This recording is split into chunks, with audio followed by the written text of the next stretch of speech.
program today, the author of this new book, We Also Make Policy, that, as I said, gives you several stories to take home with you, including whether Raghuram Rajan, whom you see on your screen, opposed demonetization on the record, why Arvind Subramaniam was a little annoyed with what he saw as the Prime Minister's office's excessive interference, and a lot more. There's a lot to talk about, Mr. Garg. So welcome to the program. And let me start actually by talking about what you must have seen is already making headlines.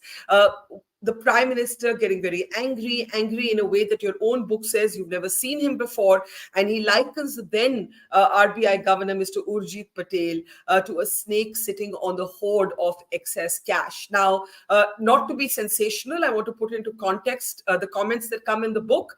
This is in the context of the argument, an ongoing long argument between the government and the RBI, and 13,800 crores of surplus funds with the RBI, and the government saying the RBI should release those funds. In the context of one of those meetings, you describe what the Prime Minister said. So I want to start actually with that controversy. Tell us what was happening, what led to the Prime Minister likening Mr. Patel to a snake sitting on the hoard of surplus or excess cash. See, that meeting was for reviewing the economic situation. We were in a bit of a tough spot. And the Reserve Bank number of issues are going on, including one where it so happens that RBI generates surpluses every year because RBI prints money which doesn't have cost. It invests that money in bonds and the foreign currency assets, which generates return, and therefore RBI generates profits every year. The law provides that these profits should be transferred to the government. But in Raghuram Rajan's times, and then followed by Urjit Patel's time, they came up with something called economic capital framework and decided to keep a good part of the surplus with the Reserve Bank itself. So that was a bone of contention. It was going on for quite some time. In that meeting, this also emerged as one of the issues to discuss, right? And then in one context, I think Prime Minister had also realized that RBI was being unreasonable on this front. And then he said, "Ke bhai, saap ki tarah se kundi laga ke kyun baithe ho?" That was the expression, because there is a hoard of money. The economic capital framework has led over 3 to 4 lakh crores of extra cash with RBI, which should come to the government in the normal course of the things. And now you're not allowing it to happen. So it was in that context. I don't think he equated him with a snake or something. It was to use that simile to say that this is like a snake sitting over the hoard of cash, kundli laga ke baith jana, that kind of thing. So I think what we should read about it is this, that he was sort of expressing his unhappiness at the attitude of the Reserve Bank in not transferring the surplus and just keep on sitting there offering excuses, and lots of things were going on, but not making it happen. Right. You say, of course, that it is a metaphor, a simile, not to be taken literally. But you also describe how Mr. Patel would get very upset with some of these very tempestuous meetings. At one such meeting, he even had to step out because he was feeling palpitations. You all offered to postpone the meeting. That didn't happen. Eventually, Urjit Patel resigns. Now, if you were to look back at that time, would you say that there was something in that equation where the personal chemistry had gone wrong? Or was it something else? Because although it was a simile or a metaphor, the fact that there was tension between the Modi government and Urjit Patel is very well established in your book. So if you can talk about that time. So Barkha Urjit was appointed by Mr. Modi. It was his choice. So it's not that it was like Raghuram Rajan, who came from the earlier regime. And therefore, rightly, the expectations was that he would behave in a conservative, constructive way. And one of that was that you should be communicative, you should be discussing with the government to solve the problems of the day, whether it's the inflation, whether it's the liquidity, whether it is non-performing loans in the banking sector and all. But for reasons which I don't describe as purely personal, it's part institutional and part personality related. Mr. Urjit Patel's RBI adopted the way of doing things, which were perhaps not the right communicative, consultative way of doing things. For example, in this extract which has been published yesterday, Rajiv Kumar, who was the banking secretary at that time, did bring it to the notice of the Prime Minister that the RBI issued a circular, that famous 12 February circular, if I remember correctly, where the companies which had non-performing loans, and if they don't settle it out in a certain way, then they have to be taken to the bankruptcy. No questions, no accommodations, no discussions, right? And he said that that kind of circular regulation was issued by the Reserve Bank without even bringing it to his notice, without consulting. He learned it from the newspapers. So similar things were happening elsewhere as well. So this non-communicative style, followed by the institutional desire to retain the surpluses unnecessarily, I think that had created that situation which you describe in one of the meeting rightly, which I have actually described and you have quoted, where it had made him tense as well. And quite tense to the risk of his health as well. So in those meetings, the tempers ran large. There was widespread media. In fact, in that meeting, the RBI building was all around surrounded by the cameraman and all. Nobody was. So in that kind of situation which got created, there was some degree of tenseness over there. But can I ask you something? You were at that meeting, and in the book, you vividly bring alive the tension. Now, when the Prime Minister used this simile, कि आप सांप की तरह एक hoarding पे hoard of cash पे बैठे हैं, आप release क्यों नहीं करते? You also say in the book that you never quite seen the Prime Minister that angry. What were all of you feeling? What were all of you thinking? And what was Mr. Urjit Patel's immediate response to that comment? See, the background to that meeting was that we had tried to create a demand that we should discuss this in the board, convene a board meeting, discuss this issue so that we can thrash it out. There were other issues as well, like non-performing MSMEs and others. So there were quite a few issues we wanted to discuss. Now, for some reason, Urjit Patel would not even agree to convene a special meeting for that. Though we were within our rights and the justification of subject was unquestionable, but still he would not convene. So this kind of situation which got created, the Prime Minister, I must say, I've never seen Prime Ministers ruffled at all. He's always very quiet, conscious. In the time we had always have inquisitive attitude, asking questions, trying to understand. And in that meeting also, this had gone on for about 2 hours.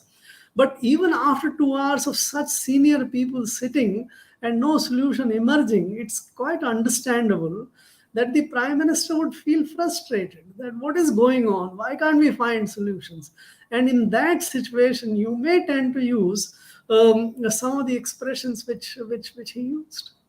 Looking back, do you believe that Mr. Urjit Patel was at fault? Because one of the other things that you mentioned is that there was a kind of language popularized by economist Rakesh Mohan, who ironically then goes on to head the special committee looking at this issue, about raiding the RBI funds, quote unquote. And that's a phrase that Viral Acharya subsequently uses in a speech that makes headlines, but you say was actually echoing Urjit Patel. Mr. Patel has resigned by then, but you talk about Viral Acharya's speech. change. Now, when you look back at it objectively today, you're not in government. At that time, your task was something else. Today, you can speak more lightly and more with the benefit of hindsight.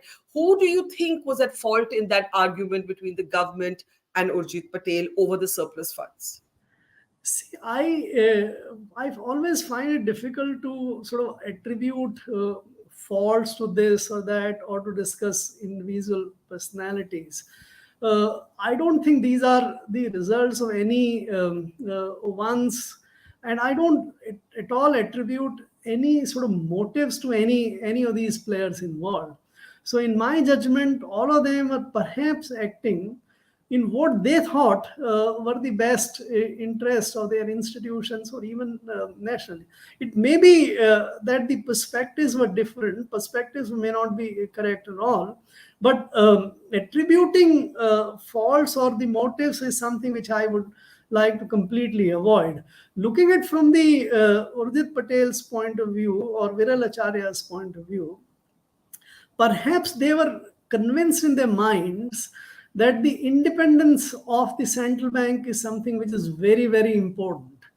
And their own understanding about the fisc and the fiscal constraints and the fiscal management imperatives may not be that great. Now, if you have such a kind of situation, then you tend to take positions which are perhaps not the best in the national interest, and that is what generates. I've written about that there. Arun Jaitley, who I worked with many finance ministers, but I wouldn't find a person who give this space to someone else more than him, and who is so courteous always for everyone. Him getting frustrated about the kind of attitude which Urjit Patel and the RBI was reflecting was, to my mind, a proof of the fact that there is disconnect, there is problem, but people are not able to resolve that. So I would attribute it as a fault or something, but in my judgment, the positions which they had taken were completely wrong, and that required a solution. Now, if you can't solve it you believe Urjit Patel's position was completely wrong, even if well intentioned? Yes, certainly. Okay, go ahead. Yes, certainly. Because in all these two or three instances which I cited, I don't think that position was correct, and therefore the government had to then use something which has never been used formally. Informally, you do it all the time, invoking Section 7 of the RBI Act, where the government issues a direction, policy direction to RBI. That kind of thing is a last resort when you have you find that there are no other more sort of germane and useful solutions. So I think that is where the trouble probably was, rather than ideally this should have been solved by the discussion. You still haven't told us how Mr. Patel responded when he saw the Prime Minister that angry. After all, this was the Prime Minister, and anyone would be a little taken aback to see the Prime Minister that angry. So when that snake sitting like a snake on a hoard of cash simile was used by Prime Minister Modi, how did Mr. Patel respond? See, it's partly captured in the last sentence of that particular chapter. So I thought this kind of dose, or this kind of expression and the displeasure, in a way, if I can use that term, would make him realize that he perhaps is someone who need to make concession, who may need to make change. And that change, in my judgment, was in more concrete terms to come in the form of that special meeting which we wanted to convene. So as we were getting out, I asked him, and I've written that in the book, I said, would you now convene the meeting? And I was surprised in a way that even after that, he said, I will not. Hmm. So, in my judgment, at that moment, either he was saying he did convene the meeting later. So either he in that meeting was uh, at least for the purpose of the way he wanted to show himself that no, whatever has happened, despite that, I would not convene the meeting. So that attitude, as I said, the meetings were convened, and finally we had a committee for to go into that question. There is it is another matter that that committee also led to a lot of Yes. discontent and dissensions, and where I was in a minority of one, and the dissent note which I wanted to put in led to another set of problems. So the he did convene, though he and that decision was taken in a meeting when he was still governor, though it was operationalized after he had left. So he did act on what the prime minister wanted, but on the face of it, in the meeting, he didn't appear to be contrite or to have any sort of So or he stuck to his guns. He stuck to his guns basically. He continued his attitude, an attitude that you did not agree with. I said he convened the meeting thereafter. What is the word that you would use? You write in your book that the prime minister said the RBI's intransigence was hurting India or the country's interests. If you had to use a word to describe Mr. Patel's attitude, what would that word be? Let me start with a prompt. Would it be stubborn? Would it be well intentioned? Would it be, I don't know, some people would say brave, some people would say stubborn, some people would say foolhardy. It depends on your point of view. What is your point of view? What word would you use? I think it was misjudged intransigence. Misjudged intransigence. Okay, that's interesting. Now,